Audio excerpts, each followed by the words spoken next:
오늘 우리에게 주시는 말씀은 마태복음 13장 47절 말씀부터 50절 말씀까지입니다. 또 천국은 마치 바다에 치고 각종 물고기를 모는 그물과 같으니 그물에 가득함에 물가로 끌어내고 앉아서 좋은 것은 그릇에 담고 못된 것은 내버리느니라. 세상 끝에도 이러하리라. 천사들이 와서 의인 중에서 악인을 갈라내어 풀무불에 던져 넣으리니 거기서 울며 이를 갈리라. 아멘. 오늘 5월의 첫째 주 예배 자리에 오신 우리 모든 성도님들 주님 이름으로 환영하고 축복합니다. 우리가 4월 한 달도 하나님의 은혜 가운데 살았고 또 5월 한 달도 우리에게 필요한 것은 하나님의 은혜입니다. 오늘 5월 첫 주일 맞이했는데 우리 옆에 분 보시면서 5월 한 달도 은혜 가운데 사세요. 이렇게 인사 한번 할까요? 5월 한 달도 하나님의 은혜 가운데 살아가시기를 바랍니다. 5월 한 달도 우리 모든 성도들의 가정계 일터에 하나님의 은혜가 충만한 귀한 한 달 되시기를 주님 이름으로 축복합니다. 예수님께서는 여러 가지 비유들을 통해서 말씀하시면서 앞선 씨 뿌리는 자의 비유, 그리고 가라지의 비유, 그리고 겨자씨와 누룩의 비유, 그리고 감추인 보화와 진주의 비유를 통해서 하나님의 나라에 대해서 말씀하셨는데, 여기에서 말씀하시는 하나님의 나라라고 하는 것은 우리 성도들이 죽음 이후에 가게 되는 공간적인 영역에서의 천국을 말하는 것이 아니라, 여기서 말하는 하나님의 나라는 하나님께서 하나님의 말씀과 하나님의 법대로 하나님의 방식대로 다스리시고 통치하시는 통치의 영역에서의 하나님의 나라를 의미하는 것입니다. 그래서 내가 하나님의 나라가 된다고 하는 것은 내 삶이 하나님의 말씀과 하나님의 방식으로 지배되는 인생이 되는 것. 우리의 가정이 하나님의 나라가 된다는 것은 우리의 가정은 사람의 생각을 따라 움직이는 것이 아니라 하나님의 말씀을 따라가는 가정이 되는 것. 교회가 하나님의 나라가 된다는 것은 하나님께서 주인이 되어주셔서 하나님의 말씀과 하나님의 법대로 하나님의 뜻대로 교회가 운영되고 움직이는 것. 그것이 바로 하나님의 나라의 의미인 것입니다. 그런가 하면 오늘 본문의 말씀에서 예수님께서는 그물의 비유를 말씀하시는데, 이 그물의 비유도 하나님의 나라에 관한 비유이기는 하지만 여기에서 말하는 하나님의 나라는 바로 하나님의 백성들, 즉 구원받은 하나님의 성도들을 의미하는 것입니다. 그래서 이 그물의 비유의 대략적인 내용은 이렇습니다. 물고기를 잡는 어부들이 어느 날 바닷가에 나가서 큰 그물을 쳤습니다. 그리고 시간이 지나니까 이 그물 안에 많은 물고기들이 잡히게 되는데, 그래서 어부들이 이 모든 그물을 배 위에 끌어올려서 항구로 돌아오게 됩니다. 그런데 항구에 돌아와서는 잡힌 모든 물고기들을 다 취하는 것이 아니라 그 물고기들을 선별해서 좋은 것은 자신의 그릇에 담고 그렇지 않은 것은 과감하게 아주 미련 없이 모두 다 내다 버렸다는 것입니다. 그러면서 예수님께서는 마치 이 그물이 천국과 같다고 말씀하시는데, 그래서 그물이라고 하는 것은 오늘날 하나님의 백성들이 모여있는 교회를 의미하는 것이고, 그 그물 안에 들어와 있는 물고기라고 하는 것은 교회에 소속된 모든 사람들을 의미하는 것입니다. 그런가 하면 물고기들 중에서 좋은 것이라고 하는 것은 교회 안에 소속된 사람들 가운데서 구원받은 사람을 의미하는 것이고, 좋지 않은 물고기라고 하는 것은 교회 안에 있기는 하지만, 공동체 안에 소속되어 있기는 하지만, 그러나 아직까지 구원받지 못한 사람을 의미하는 것입니다.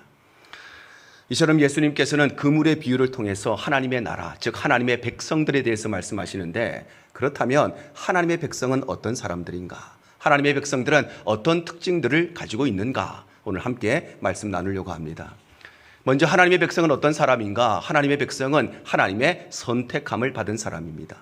바로 하나님의 백성은 교회에 등록되어 있는 사람이 아니라, 교회에 와서 앉아있는 사람이 아니라, 하나님의 백성은 하나님의 선택하심과 하나님의 부르심을 받은 사람이 바로 하나님의 백성인 것입니다. 오늘 본문에 나오는 이 그물의 비유는 어부들이 바다에 그물을 치는 것으로부터 시작이 됩니다. 오늘 47절이 이렇게 말씀합니다. 또 천국은 마치 바다에 치고 각종 물고기를 모는 그물과 같다, 이렇게 말씀하죠. 예수님 당시에 어부들이 주로 사용하던 이 그물에는 두 가지의 종류가 있었습니다. 첫 번째는 암피블레스토론이라고 하는 그물인데, 이것은 한두 척의 배들이 물고기들이 자주 왔다 갔다 하는 길목에다가 이 그물을 쳐서, 그래서 한 종류의 물고기를 잡는 소규모의 그물을 의미합니다. 그런가 하면 두 번째는 사계내라고 하는 그물이 있는데, 이것은 여러 척의 배들이 함께 나가서 넓은 지역을 완전히 둘러싸서 그래서 그 안에 있는 모든 물고기들, 여러 종류의 물고기들을 한꺼번에 다 잡아내는 것이 바로 사계내라고 하는 큰 규모의 그물입니다. 그런데 오늘 이 그물의 비유에서 예수님이 말씀하시는 그물이라고 하는 것은 헬라 원어 성경에 보면 사계내라고 표현되어 있습니다. 바로 작은 그물이 아니라 한 지역을 완전히 둘러싸서 그 안에 있는 모든 물고기들을 다 건져내는 큰 그물이라고 말씀하시는 것입니다. 그러므로 어부들이 넓은 지역에 큰 그물을 쳤는데 이 그물이 바로 오늘날 교회를 의미한다는 것은 하나님의 나라는 겨자씨와 같아서, 하나님의 나라는 누룩과 같아서, 그래서 끊임없이 성장하고 끊임없이 자라서 땅끝까지 이 복음은 전파되고 확장되는데, 그래서 복음이 전해지지 않은 곳에는 아무도 없고, 교회는 어떤 곳인가? 교회는 누구에게라도 열려있는 곳이고, 교회는 누구든지 언제든지 이 세상의 모든 사람들이 찾아올 수 있는, 열려있는 오픈된 장소가 바로 하나님의 교회인 것입니다. 특별히 그물은 교회이고, 이 그물 안에 잡혀있는 모든 물고기들은 교회 안에 소속된 사람이라고 하는 것은 교회 안에는 참으로 다양한 사람들이 함께 공존하고 있다는 것을 의미하는 것입니다. 그물 안에는 여러 가지 종류의 물고기들이 함께 묶여 있는 것처럼 우리는 이 물고기의 종류를 다 알 수 없을 만큼 많은 종류가 있습니다. 아주 간단하게 생각하여도 물고기들 중에는 바다에 사는 물고기가 있는가 하면 민물에 사는 물고기, 강가에 사는 물고기도 있고, 물고기들 중에는 개체수가 많아서 대량으로 잡히는 물고기도 있고, 아니면 소량으로 잡히는 물고기도 있습니다. 물고기 중에는 고래와 같은 큰 물고기도 있고, 멸치와 같은 작은 물고기도 있고, 잡혀서 이 항구까지 돌아오는데 그때까지 팔딱팔딱 튀고 살아있는 물고기도 있고, 돌아오는 길에 다 죽고 마는 물고기도 있고, 뿐만 아니라 사람들에게 아주 인기가 많은, 맛이 좋은 그런 물고기도 있고, 맛이 없어서 사람들이 외면하는 물고기도 있고, 그래서 비싼 값에 팔리는 물고기도 있고 싼 값에 팔리는 물고기도 있고, 물고기들 중에는 사람들이 아주 좋아해서 그래서 인기가 많을 뿐만 아니라 물고기들 중에는 먹을 수 있는 물고기도 있고, 아니면은 독이 있어서 먹지 못하는 물고기도 있고, 물고기에는 참으로 다양한 종류가 있습니다. 그런데 이 물고기가 바로 교회 안에 소속된 성도들이라고 하는 것은 교회 안에도 이처럼 다양한 사람들이 함께 공존하고 있다는 것입니다. 그래서 교회 안에도 연세가 높으신 그런 노년의 성도들도 있고, 아니면 어린아이와 같은 아주 어린 성도들도 있고, 교회 안에는 아주 공부를 많이 한 사람도 있고 그렇지 않은 사람도 있고, 돈이 많은 사람도 있고 그렇지 않은 사람도 있고, 교회 안에는 미국 온 지 40년, 50년, 60년 오래되신 분들도 있고, 이제 이민 온 지 얼마 안 된 그런 분들도 계시고, 교회 안에는 예수 믿은 지 70년, 80년 평생 교회를 다니신 분도 계시고, 이제 처음으로 예수를 믿기 시작하는 분도 계시고, 교회 안에는 참으로 다양한 사람들이 함께 공존하고 있다는 것입니다. 그런데 문제는 이 어부들이 물고기를 잡아서 항구까지 다 데리고 오는데, 가지고 온 모든 물고기들을 다 취하는 것이 아니라 그 중에 좋은 것은 취해서 자신의 그릇에 담고, 그렇지 않은 것은 미련 없이 내다 버린다는 것입니다. 그러므로 물고기들 중에서 주인이 선택하는 좋은 물고기도 있고 그렇지 않은 물고기도 있다는 것은, 우리 교회 안에 있는 수많은 사람들이 교회 안에 있지만 그 중에는 구원받은 사람도 있고 아직까지 구원받지 못한 사람도 있다고 말씀하시는 것입니다. 그러므로 우리 모두가 교회 안에 소속되어 있고 오늘 예배의 자리에 와 있다는 것은 우리 모두는 하나님이 쳐놓으신 그물 안에 들어온 물고기라고 하는 것인데, 그렇다면 중요한 것은 우리는 주인이 선택하시는 좋은 물고기, 즉 구원받은 사람인지, 아니면 우리는 아직까지 그물 안에 들어와 있기는 하지만, 교회 안에 있기는 하지만 그러나 아직까지 구원받지 못했는지, 그것이 오늘 말씀의 핵심인 것입니다. 사랑하는 여러분, 교회 안에는 구원받은 성도들이 있는가 하면 아직까지 구원받지 못한 사람도 있습니다. 우리는 구원받은 사람을 성도라고 부르고 아직까지 구원받지 못하지만 교회에 앉아있는 사람을 종교인이라고 부르는 것입니다. 혹여라도 저와 여러분이 나는 하나님 앞에서 영원히 죽을 수밖에 없는 죄인이라는 사실을 진실되게 고백하고, 예수 그리스도만이 나의 유일한 구주가 되시고 예수님만이 나의 유일한 주인 되신다는 것을 고백하고 인정하고 예수님을 내 마음에 영접하셨다면 저와 여러분은 구원받은 백성이고 하나님의 자녀인 것입니다.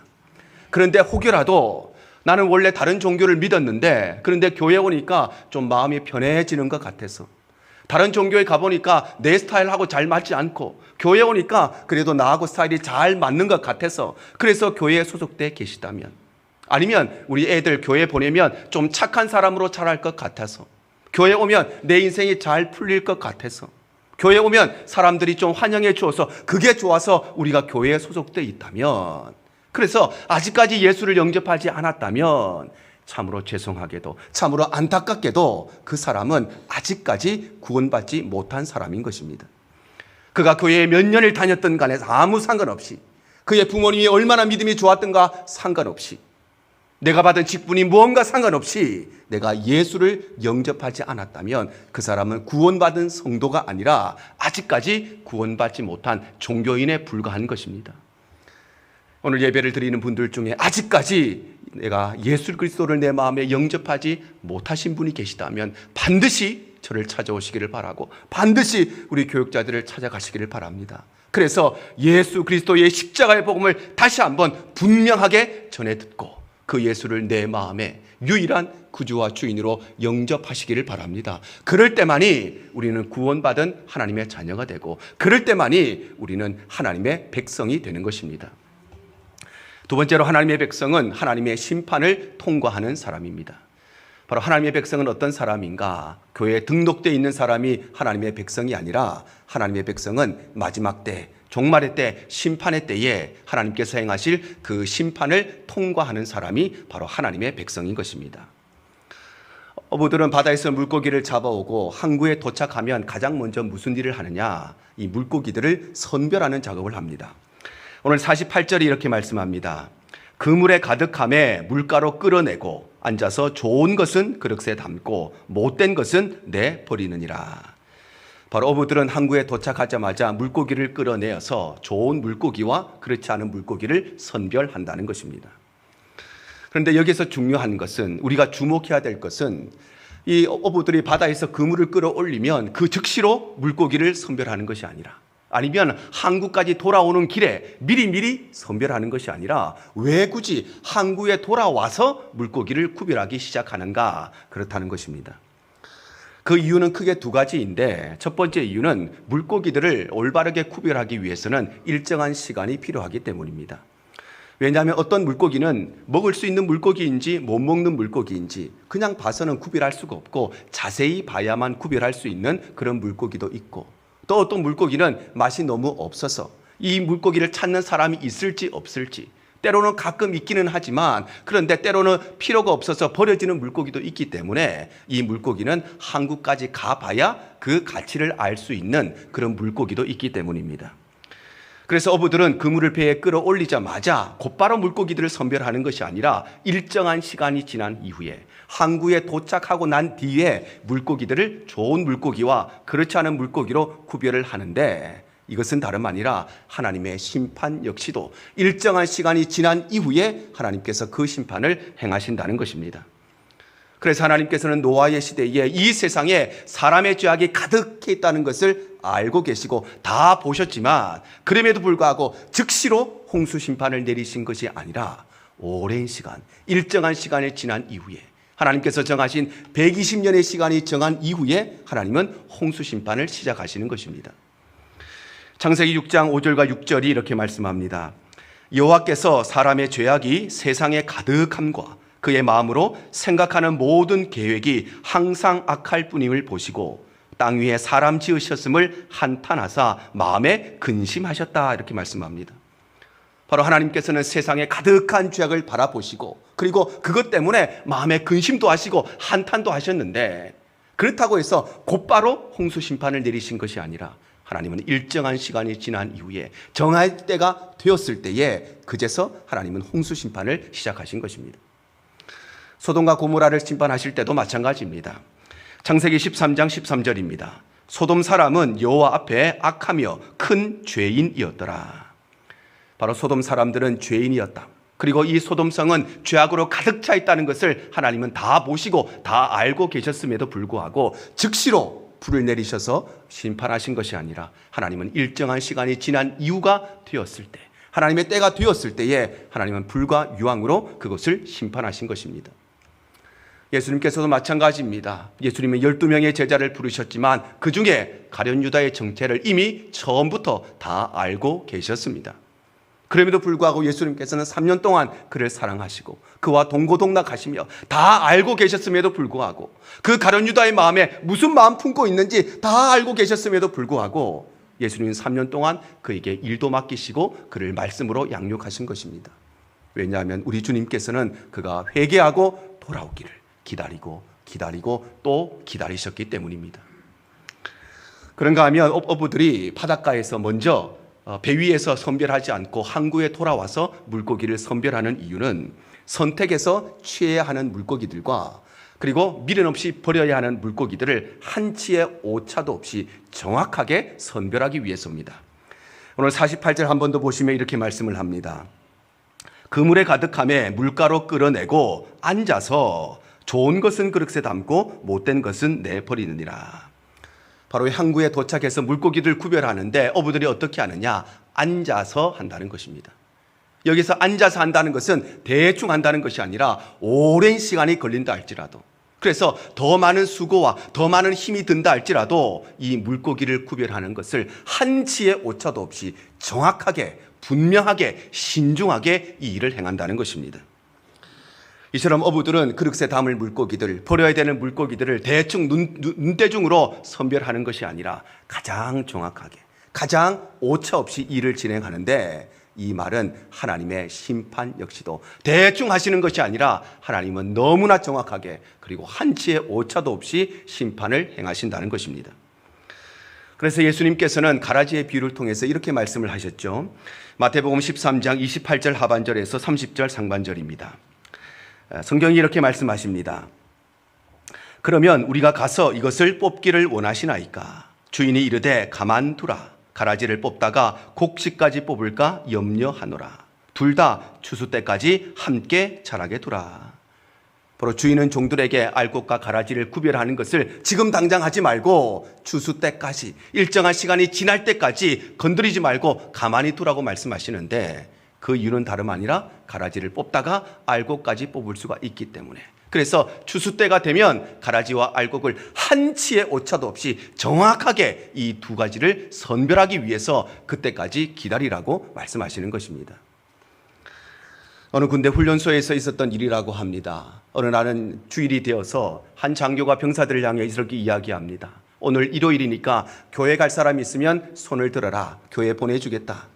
그런데 오늘은 부대에 좀 할 일이 많으니까 다 가지 말고 군대 들어오기 전부터, 입대하기 전부터 원래 교회 다닌 사람들만 오늘 교회 가고, 교회 간식 먹으러 가는 사람, 교회 잠자러 가는 사람, 그런 사람은 오늘 가지 마라. 혹시 교회 안 다녔으면서 오늘 교회에 다른 것 때문에 가는 사람 손 들면 내가 혼내주겠다. 그렇게 으름장을 놓았습니다.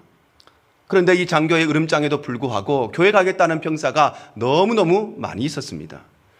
그런데 이 장교는 누가 진짜이고 누가 가짜인지 분간할 수가 없는 것입니다. 얼굴을 보고 이 사람이 진짜 교회 다니는 사람인지 아닌 사람인지 구별할 수가 없는 것이지요. 그래서 이 장교가 가만히 앉아서 오랜 시간 고민을 하다가 이제 교회 가겠다고 하는 사람들을 일렬로 세웁니다. 그리고 만약 너희들이 입대하기 전부터, 교회 오기 전부터, 이 군대 오기 전부터 진짜 교회를 다닌 사람이라면 적어도 주기도문은 다 외우지 않겠느냐. 그러니 지금부터 주기도문을 외워보도록 하여라. 그래서 교회에 다닌 사람은 당연히 너무나 쉽게 주기도문을 외웠지만 그렇지 않은 사람은 한마디도 외우지 못하였어. 그래서 이 장교는 한치의 오차도 없이 정확하게 진짜와 가짜를 구별해 내었다는 것입니다. 이처럼 배가 항구에 도착할 때까지는 그 선별 작업이 보류되지만, 그러나 항구에 도착하는 그 순간 선별 작업은 시작되는 것처럼 하나님께서 정하신 그때까지는 하나님의 심판이 보류되지만 하나님의 때가 이르면 그때부터 선별 작업은 시작되는 것입니다. 그리고 선별 작업이 시작되면 주인에게 선택되어서 주인의 그릇에 담겨지든지 아니면 버려지든지 둘 중에 하나로 구별되는 것처럼 하나님의 심판 역시도 구원이든지 멸망이든지 천국이든지 지옥이든지 둘 중에 하나로 구별되게 된다는 것입니다. 사랑하는 여러분, 하나님의 심판에는 회색지대가 없다는 것, 구원에는 중간지대가 없다는 것, 하나님의 심판에는 천국이냐 지옥이냐 하나님의 심판은 구원이냐 멸망이냐 둘 중에 하나로 분명하게 구별된다는 것 꼭 기억하시기를 바랍니다. 그래서 오늘 예배드리는 분들 중에 혹시라도 아직까지 예수를 영접하지 못한 분이 계시다면, 아직까지 구원의 확신이 없는 분들이 계시다면 반드시 십자가의 복음을 전해 듣고 그 예수님을 내 마음의 구주와 주인으로 영접하시기를 바랍니다. 그럴 때만 우리는 하나님의 자녀가 되고 하나님의 백성이 되고, 그럴 때만 우리는 하나님께서 선택하시고 부름받은 진정한 성도가 될 수 있는 것입니다. 세 번째로 하나님의 백성은 영원한 죽음에서 건짐받은 사람입니다. 하나님의 백성은 죄인으로서 마땅히 당해야 될 영원한 죽음에서 건짐받은 사람이 바로 하나님의 백성인 것입니다. 예수님께서는 이 비유를 말씀하신 후에 이 비유를 이렇게 설명을 하십니다. 오늘 49절에서 50절 말씀입니다.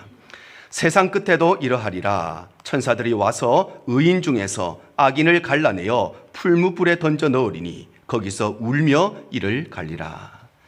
바로 배가 항구에 도착하면 그때부터 좋은 물고기와 그렇지 않은 물고기가 선별되는 것처럼 하나님의 심판의 때가 되면 의인과 악인이 구별되는데, 이때 악인들은 풀무불에 던져져서 그곳에서 울고 슬피 이를 갈게 된다는 것입니다.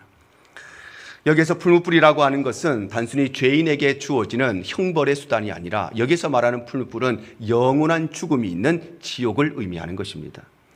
그런가 하면은 운다고 하는 것은 후회한다는 것을 의미하는 것이고, 또한 이를 간다는 것은 원망하고 증오한다는 것을 의미합니다. 그러므로 지옥은 어떤 곳인가? 지옥이라고 하는 것은 두 번 다시는 돌이킬 수 없는 후회의 장소인데, 그런데 후회하면서도 회개하는 것이 아니라, 후회하면서도 반성하는 것이 아니라, 후회하면서도 원망하고 증오하는 것이 바로 지옥의 모습인 것입니다. 그래서 지옥에는 몇 가지 중요한 특징이 있는데, 첫 번째 지옥의 특징은 지옥의 고통은 그 어떤 것으로도 표현할 수 없는 극심하고 처절한 고통이라는 것입니다. 왜냐하면 풀무불이라고 하는 것은 단순히 뜨거운 불이 아니라, 풀무불은 이 세상의 그 어떤 것이라도 다 녹여버릴 수 있는 가장 뜨거운 불이기 때문에, 그래서 이 풀무불이 지옥이라고 하는 것은, 지옥의 고통은 이 세상의 어떤 것으로도 표현할 수가 없고, 이 세상에 어떤 것으로도 맛볼 수가 없고, 이 세상에 어떤 것으로도 경험할 수 없는 최악의 처참한 고통이 바로 지옥의 고통인 것입니다. 또한 지옥의 고통은 영원한 고통입니다. 왜냐하면 풀무불이라고 하는 것은 가장 뜨거운 불인과 동시에 풀무불은 영원히 꺼지지 않는 불이기 때문입니다. 요한계시록 20장 10절 하반절이 말씀합니다. 거기는 그 짐승과 거짓 선지자도 있어 세세토록 밤낮 괴로움을 받으리라. 바로 지옥의 고통은 세세토록 밤낮 없이 영원토록 계속되는 고통이라고 말씀하시는 것입니다. 우리는 이 땅에 살아가는 동안에도 여러 가지 고통을 경험하며 살지요. 때로는 육신의 고통이 있고, 때로는 마음의 고통도 있고, 또 때로는 경제적인 고통도 있습니다. 그런데 이 땅에서 겪는 모든 고통은 언젠가 때가 되면 다 없어지고 끝이 나는 고통이지만, 그러나 지옥의 고통은 영원히 끝나지 않은, 단 한순간도 멈추지 않는 영원한 고통인 것입니다. 뿐만 아니라 지옥은 최소한의 자비와 최소한의 긍휼도 허락되지 않는 곳입니다. 그래서 예수님께서는 부자와 나사로의 이야기를 통해서 지옥이 어떤 곳인가 이렇게 말씀하십니다. 누가복음 16장 24절입니다. 아버지 아브라함이여 나를 긍휼히 여기사 나사로를 보내어 그 손가락 끝에 물을 찍어 내 혀를 서늘하게 하소서. 내가 이 불꽃 가운데서 괴로워하나이다. 바로 이 세상에서는 아무리 나쁜 사람이라도, 아무리 흉악한 범죄자라도 최소한의 인권이 보장되고 최소한의 긍휼과 최소한의 자비가 보장되지만, 그러나 지옥은 어떤 곳인가? 지옥은 물 한 방울의 자비조차, 물 한 방울의 은혜조차 허락되지 않는 곳이 바로 지옥인 것입니다. 뿐만 아니라 지옥은 일말의 소망과 단 1%의 희망도 없는 곳이 지옥입니다. 데살로니가후서 1장 8절 9절입니다. 하나님을 모르는 자들과 우리 주 예수의 복음에 복종하지 않는 자들에게 형벌을 내리시리니 이런 자들은 주의 얼굴과 주의 힘의 영광을 떠나 영원한 멸망의 형벌을 받으리로다. 바로 지옥은 하나님을 모르는 자들과 예수의 복음에 복종하지 않는 자들, 즉 복음을 듣고서도 예수 그리스도의 십자가의 복음을 받아들이지 않는 사람이 가는 곳인데, 그 지옥에는 하나님의 얼굴이 떠나 있고 하나님의 영광이 떠나 있고, 그래서 일말의 가능성도, 일말의 희망도, 1%의 소망도 없는 것이 바로 지옥이라고 말씀하시는 것입니다. 오늘날 사람들이 가장 싫어하는 두 가지의 단어가 있는데, 하나는 죄라는 단어이고 또 하나는 지옥이라는 단어입니다. 그래서 오늘날에는 성도들조차 죄라는 단어, 지옥이라는 단어를 말하지 아니하고, 심지어 오늘날 교회 강단에서조차 죄라는 용어, 지옥이라는 단어가 모두 다 사라져 버렸습니다. 그래서 오늘날에는 죄를 죄라고 말하는 것이 죄가 되는 시대가 되고, 죄인을 향해서 죄인이라고 말하는 사람이 죄인이 되는 시대가 바로 오늘날의 시대입니다. 그래서 사람들은 죄라는 말도 싫어하고 지옥이라는 말도 싫어하지만, 하나님의 말씀인 성경은 죄에 대해서 가장 강조하고 지옥에 대해서 가장 강조하고 있는 것이 바로 하나님의 말씀인 성경인 것입니다. 사람들이 죄를 싫어하는 이유, 지옥을 싫어하는 이유는 내가 죄인이 아니기 때문에, 지옥은 없다고 믿기 때문에 그 두 개의 단어를 싫어하는 것이 아닙니다. 죄라는 거 하는 것, 지옥을 싫어하는 이유는 내가 죄인이기 때문에, 그래서 내가 가야 할 그 지옥을 인정하지 않기 때문에, 아니 인정하고 싶지 않기 때문에 그것을 외면하려고 하는 마음으로 그 두 개의 단어를 싫어하는 것입니다. 사랑하는 성도 여러분, 우리 모두는 영원히 죽을 수밖에 없는 죄인이며, 그래서 우리는 예수 그리스도의 십자가 외에는 구원의 길이 없다는 것을 꼭 기억하시기를 바랍니다. 그래서 오늘 예배의 자리에 드는 모든 분들이 한 사람도 예외 없이 이 예수 그리스도의 십자가를 통하여 구원의 은혜를 누리는 하나님의 백성이 되시기를 바랍니다. 이것이 바로 오늘 이 강단을 통해서 우리 모두에게 말씀하시는 하나님의 절절한 메시지요, 하나님의 간절한 메시지인 것입니다. 오늘 예수님께서는 이 그물의 비유를 통해서 하나님의 백성에 대해서 말씀하시는데, 하나님의 백성은 어떤 사람인가? 먼저 하나님의 백성은 하나님의 선택과 하나님의 부르심을 받은 사람이 하나님의 백성입니다. 하나님의 백성은 나의 노력과 나의 자유로 되는 것이 아니라 하나님의 주권적인 은혜로 하나님의 자녀가 되는 것입니다. 또한 하나님의 백성은 하나님의 심판을 통과하는 사람, 마지막 종말의 때, 마지막 심판의 때에 하나님이 행하실 그 심판을 통과하는 사람이 하나님의 백성이고, 그래서 하나님의 백성은 영원한 죽음에서 건짐받은 사람이 하나님의 백성인 것입니다. 여러분 반드시 기억하시기를 바랍니다. 하나님의 백성, 하나님의 자녀는 교회에 등록되어 있다고 하나님의 백성이 아닙니다. 내가 무슨 직분을 받았다고 하나님의 백성이 아닙니다. 예배 자리에 앉아 있다고 하나님의 백성이 아닙니다. 하나님의 백성은 예수 그리스도를 통하여 구원받은 사람, 내가 죄인이라는 사실을 고백하는 사람, 예수님만이 나의 구주와 되심을 인정하고 그 예수님을 마음에 받아들이는 사람만이 바로 하나님의 백성이고 하나님의 자녀인 것입니다. 그렇다면 구원받은 우리 하나님의 백성들은 어떻게 살아가야 되는가? 그것은 다름 아니라 하나님께서 좋은 것은 자신의 그릇에 취하시고, 그리고 필요 없는 것은 미련 없이 버리는 것처럼 우리 구원받은 성도들의 삶도 선한 것은 내 삶에 거두어 드리고, 내 삶의 악한 것들은 미련 없이 기꺼이 내다 버리는 것이 우리 성도들의 삶인 것입니다. 그래서 오늘 우리의 예배는 어떤 예배가 되어야 되는가? 우리의 예배는 하나님의 말씀을 내 마음의 그릇에 담고 내 마음에 있는 나의 생각, 나의 판단, 나의 계획을 기꺼이 버리는 것, 그것이 우리의 예배가 되어야 되는 것입니다. 우리의 기도는 어떤 기도가 되어야 되는가? 십자가의 복음을 내 마음의 그릇에 담고 내 마음에 있는 욕심과 탐욕을 과감히 내어버리는 것, 그것이 바로 우리의 기도가 되어야 되는 것입니다. 우리의 찬송은 하나님이 우리에게 주신 은혜와 그 감사의 제목을 내 마음의 그릇에 담고 내 마음에 있는 우리 인생의 걱정과 염려를 과감하게 기꺼이 내버리는 것이 우리의 찬송이 되어야 하고, 우리 성도들의 교제는 서로를 향한 칭찬과 서로를 향한 격려와 서로를 향한 위로를 내 마음의 그릇에 담고, 미워하는 마음, 갈등하는 마음, 시기하는 마음, 질투하는 것들 모두 다 내버리는 것이 바로 우리 성도들의 교제가 되어야 되는 것입니다. 오늘 예배 자리에 참석한 모든 분들이 단 한 사람도 예외 없이 예수 그리스도의 십자가를 통하여 구원의 은혜를 누릴 뿐만 아니라 일평생 이 십자가를 붙들고 살아가는 하나님의 백성들 되시기를 주님 이름으로 축복합니다. 주님만 내 도움이 되시고 주님만 내 빛이 되시는